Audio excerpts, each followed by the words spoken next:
Hi guys, happy March 10th, or as some like to call it, Mario Day, because since 1984, Super Mario has been charming Americans and people worldwide with his antics. And since 2013, I have been doing the same thing. I want to thank you guys for supporting me, for encouraging me. It's my hope that what I do encourages you to do more in your own community, to do more in your own neighborhood, to do more as an American citizen, whether it's writing a letter, attending a meeting, or going to a council chambers session. We all are working together, but what's scary is that there are people who are being affected by even greater forces outside beyond what we even can dream of. Because of my interconnectedness, I have met people who attended January 6th. I have met people who were in the building. I have met people who were outside. I've met people who just flew into town and didn't actually make it to the Capitol. I've met people from all walks of life, and they all come and tell me something very, very interesting.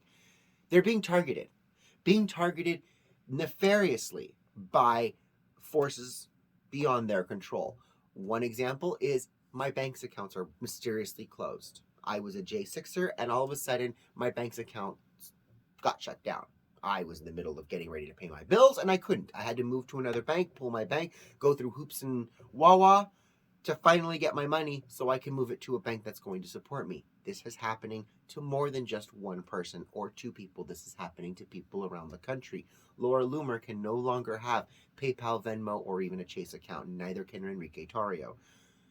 We also have friends of mine who have been raided by the FBI because their participation in J6. They stood outside on the grassy knoll, but because of the gang tagging, groups of people tagging on their videos, the FBI is then compelled to investigate. And investigating they do by coming into your house at 7 o'clock in the morning and escorting you out naked. This has happened to people around me, and then there are other people around them that this has happened to. And it's not that they're terrorists. They've not been charged with anything terrorist related. They've been charged with trespassing, and they've been charged with what? Nothing, really. You can't really hold someone in jail for trespassing. They just kind of get off my lawn. I've also heard of people being put on no-fly lists. All of a sudden, they're getting ready to go on a family trip. They're getting ready to go on a business trip. They get to the gate, and all of a sudden they go, "Sir, can you please step aside?" And they go, "Excuse me?" They go and they search you. "I'm so sorry, you missed your flight. We'll put you on the next one." And when the next one turns around and says, "Sir, you can't fly on our airline either," there is an unofficial no-fly list. And this is a consequence of people's participation in patriotic events. Whether you agree with it or not, whether you agree with the fact that they were at January 6th in DC or not, these people are facing the consequences. And you have people who are saying, absolutely, they deserve it. They deserve it. That's being a Wario. I'm sorry. That's exactly contrarian to everything that I believe in.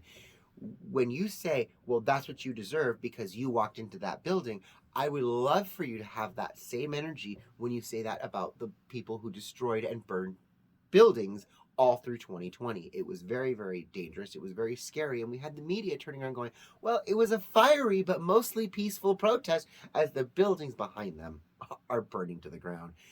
This is why Mario Presents exists, because I want to present these ideas. I want to present these stories to you because these stories are happening. They are not some sort of fantastic story about a plumber who goes down a pipe and ends up in a new world and has to save the princess. No, this is real life. These people are affected in their daily lives. These people are hurt in their daily lives. These people have to scramble to put their lives back together so that they can make that plane ticket, make the wedding, make the payroll. These things do affect us. And when you're sitting with a friend who's been raided by the FBI at the beach of all places, and a police copter comes by on the beach just to kind of survey the crowd, and that person is freaking out, hiding, that's PTSD. And that's exactly what they're doing. They're giving us PTSD. They're making us afraid to express ourselves. And I'm going to tell you here and now, I am not afraid to express myself. Never, ever, ever in my life.